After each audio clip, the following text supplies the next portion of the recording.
എല്ലാവർക്കും സ്വാഗതം. ഞാൻ റൂത്ത് ജോൺസൺ. നമുക്ക് ഇംഗ്ലീഷ് പറഞ്ഞു പറഞ്ഞു പഠിക്കാം. നമ്മൾ ഇന്ന് പരിചയപ്പെടാൻ പോകുന്നത് ഒരു മാജിക്കൽ വേർഡാണ്, ഗെറ്റ്. ഇത് മാജിക്കൽ വേർഡാണെന്ന് പറയാൻ കാര്യം എന്താണെന്നറിയാമോ? നിങ്ങൾ ശ്രദ്ധിച്ചിട്ടുണ്ടോ?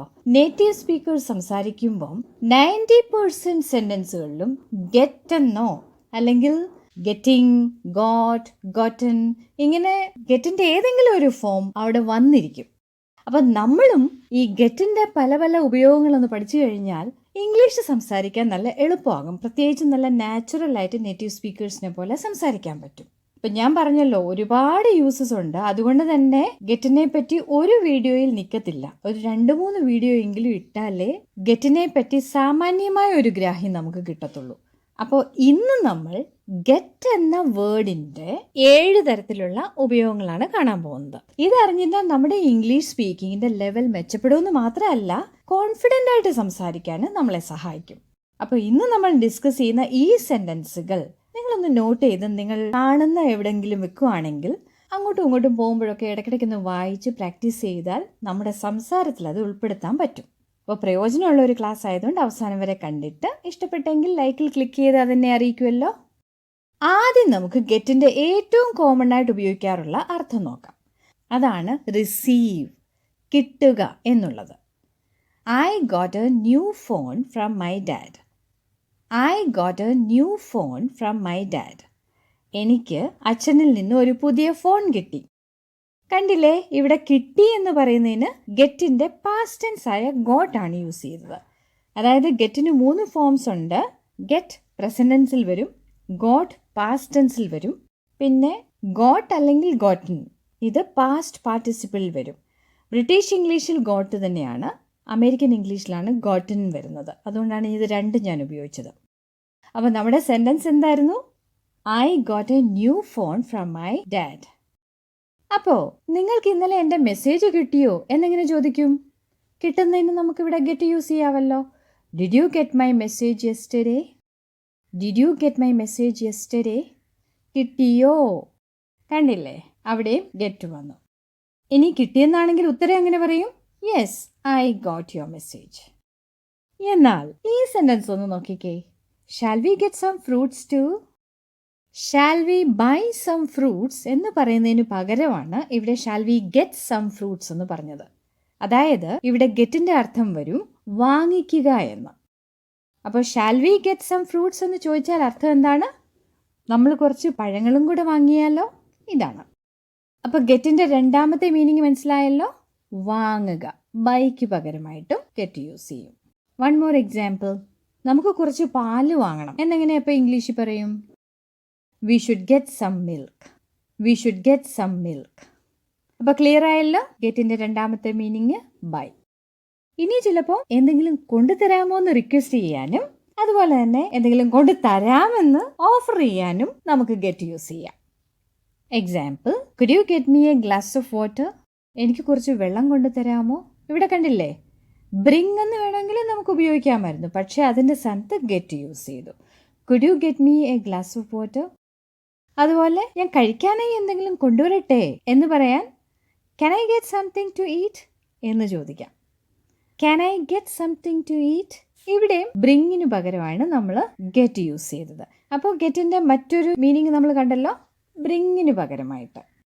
ഇനി പലപ്പോഴും നമ്മൾ വണ്ടി പിടിച്ചൊരു സ്ഥലത്തേക്ക് പോകത്തില്ലേ, അവിടെയും ഗെറ്റ് യൂസ് ചെയ്യാം. സാധാരണ നമ്മൾ വണ്ടി പിടിക്കുന്നതിന് ടേക്ക് എന്നാണ് പറയുന്നത്. അപ്പോൾ ആ ടേക്കിൻ്റെ സ്ഥാനത്തും നമുക്ക് ഗെറ്റ് യൂസ് ചെയ്യാം. Example, he gets the train to work every day എന്ന് പറഞ്ഞാൽ അയാൾ ട്രെയിനിലാണ് എന്നും ജോലിക്ക് പോകാറുള്ളത്. he takes the train എന്ന് പറയുന്നതിന് പകരം ഇവിടെ നമ്മൾ gets the train എന്ന് പറഞ്ഞു. അപ്പോൾ ടേക്കിന് പകരവും ഗെറ്റ് നമ്മൾ യൂസ് ചെയ്തു. ഒരു കാര്യം പറഞ്ഞോട്ടെ, ഇവിടെ he വന്നതുകൊണ്ടാണ് ഗെറ്റ്സ് എന്നും ടേക്സ് എന്നും ഒക്കെ പറഞ്ഞത്. അതായത് he, she, it ഇവയിൽ ഏതെങ്കിലും പ്രസന്റ് ടെൻസിൽ വരികയാണെങ്കിൽ എസ് അല്ലെങ്കിൽ es ആ ക്രിയാപദത്തിൻ്റെ അവസാനം വരും. ഇത് നമ്മൾ എപ്പിസോഡ് 1 വിശദമായി കണ്ടതാണല്ലോ, ഓർക്കുന്നുണ്ടല്ലോ അല്ലേ? അപ്പം നമ്മുടെ സെൻറ്റൻസ് എന്താണ്? He gets the train to work every day. അതുപോലെ ഞാൻ റെയിൽവേ സ്റ്റേഷനിൽ നിന്നും ടാക്സി പിടിച്ചാണ് വന്നത് എന്ന് പറയണമെങ്കിലോ, I got a taxi from the railway station. I got a taxi from the railway station. കണ്ടോ, ഇവിടെയും ഗോട്ട് ഗെറ്റിൻ്റെ പാസ്റ്റ് ടെൻസ്. അപ്പോൾ ടേക്കിന് പകരമായിട്ടും നമ്മൾ ഗെറ്റ് യൂസ് ചെയ്തു. ഇനി വണ്ടി പിടിച്ച് പോകുന്നതിന് മാത്രമല്ല, എത്തിച്ചേരുന്നതിനും ഗെറ്റ് യൂസ് ചെയ്യും. അതായത് അറൈവിന് പകരമായിട്ടും ഗെറ്റ് യൂസ് ചെയ്യും. He got to the railway station at 10 o'clock. അവൻ 10 മണിക്ക് റെയിൽവേ സ്റ്റേഷനിൽ എത്തിച്ചേർന്നു. ഇവിടെ അതായത് എത്തിച്ചേരുന്നതിന് വേണ്ടിയാണ് ഗെറ്റ് യൂസ് ചെയ്തത്. എത്തിച്ചേർന്നു എന്ന് പറയാനായിട്ട് ഗോട്ട് യൂസ് ചെയ്തു. He got to the railway station at 10 o'clock. ഞാൻ വൈകിട്ട് വീട്ടിലെത്തിച്ചേർന്നു എന്നെങ്ങനെ പറയും? I got home in the evening. ഒരു കാര്യം ഓർത്ത് വെച്ചോ കേട്ടോ, ഈ ഹോം, ഹിയർ, ദെയർ ഒക്കെ വരുമ്പം അതിൻ്റെ കൂടെ ടു വരത്തില്ല. ആദ്യത്തെ സെൻറ്റൻസിൽ ടു ദ റെയിൽവേ സ്റ്റേഷൻ എന്ന് പറഞ്ഞു, പക്ഷേ ഹോമിന് മുമ്പായിട്ട് ഞാനിവിടെ ടു ചേർത്തില്ല. അതിൻ്റെ കാരണം ഇതാണ്. ജസ്റ്റ് ഒന്ന് ഓർത്ത് വെച്ചോ കേട്ടോ. I got home in the evening. അപ്പോൾ ഗെറ്റിൻ്റെ മറ്റൊരു ഉപയോഗം കണ്ടല്ലോ. അറൈവിന് പകരം എത്തിച്ചേരുക എന്ന് പറയുന്നതിനും ഗെറ്റ് യൂസ് ചെയ്യാം. ഇനി അടുത്ത ഉപയോഗം ആയിത്തീരുക എന്ന അർത്ഥത്തിലാണ്. അതായത് ടു ബിക്കം, അതിന് പകരമായിട്ടും ഗെറ്റ് യൂസ് ചെയ്യാം. അത് നമ്മൾ എപ്പോഴും യൂസ് ചെയ്യുന്ന കേട്ടോ. അയാൾ വിവാഹിതനായി എന്നെങ്ങനെ പറയും? He got married. അയാൾ എൻഗേജ്മെൻറ്റ് ചെയ്തു, അതിനും നമ്മൾ പറയും ഹി ഗോട്ട് എൻഗേജ്ഡ്. ഇനി ഡിവോഴ്സ് ആയി എന്ന് പറയാനായിട്ടോ, അവിടെയും ഹി ഗോട്ട് ഡിവോഴ്സ്ഡ്. അതുപോലെ അസുഖമായെങ്കിൽ പറയും ഹി ഗോട്ട് സിക്ക്. വണ്ണം വെച്ചെങ്കിൽ പറയും ഹി ഗോട്ട് ഫാറ്റ്. ഇത് നമ്മൾ എപ്പോഴും യൂസ് ചെയ്യുന്നതാണേ. അപ്പോൾ അതൊന്ന് ഓർത്ത് വെച്ചോളൂ.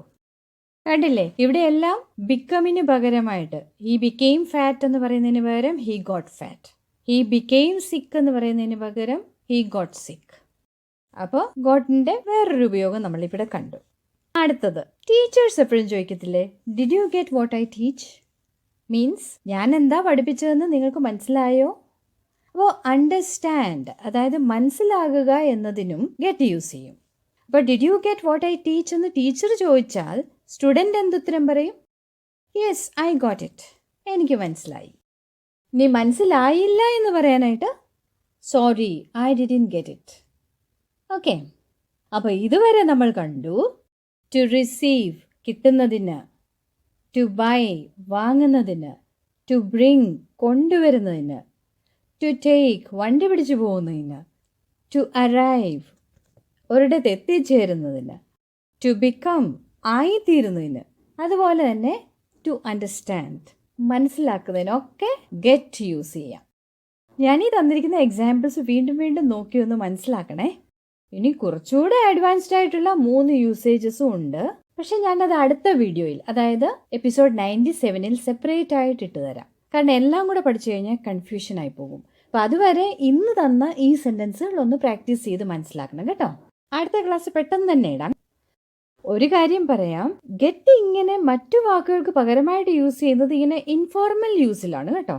അപ്പം ഒഫീഷ്യലായിട്ട് ഒരു കാര്യം എഴുതുകയോ ഒരു റിട്ടൺ ടെസ്റ്റ് കൊടുക്കുകയോ ഒക്കെ ചെയ്യുവാണെങ്കിൽ ഗെറ്റ് അല്ല, ഏത് വാക്കാണോ അവിടെ ശരിക്കും വരേണ്ടത് അത് തന്നെ വേണം യൂസ് ചെയ്യാനായിട്ട്. എന്നാൽ ഇപ്പം നമ്മൾ കണ്ട ഈ ഗെറ്റ് സെൻറ്റൻസുകളൊക്കെ നേറ്റീവ് സ്പീക്കേഴ്സിനോട് സംസാരിക്കാനോ അല്ലെങ്കിൽ ഹൈഫൈ ലെവലിലൊന്ന് ഇംഗ്ലീഷ് സംസാരിക്കാനോ ഒക്കെ നമുക്ക് പ്രയോജനപ്പെടും. നമ്മുടെ ഇമേജ് ഒന്ന് നന്നാക്കി എടുക്കാം. അപ്പോൾ ഇന്നത്തെ ക്ലാസ് നിങ്ങൾക്ക് പ്രയോജനപ്പെട്ടല്ലോ. ഇന്നത്തെ ക്ലാസ്സിലെ ഗെറ്റ് ഉപയോഗിച്ചുള്ള നിങ്ങളുടെ ഫേവറേറ്റ് സെൻറ്റൻസ് ഏതാണ്? അതൊന്ന് കമൻറ്റിൽ ഇടുമല്ലോ. ഇതുപോലെ നല്ലൊരു ക്ലാസ്സുമായിട്ട് വീണ്ടും കാണാം. ക്ലാസ്സുകൾ മുടങ്ങാതിരിക്കാൻ സബ്സ്ക്രൈബ് ചെയ്തപ്പോൾ ബെല്ലൈക്കൺ എനേബിൾ ചെയ്തിട്ടുണ്ടല്ലോ. Thanks for watching this channel.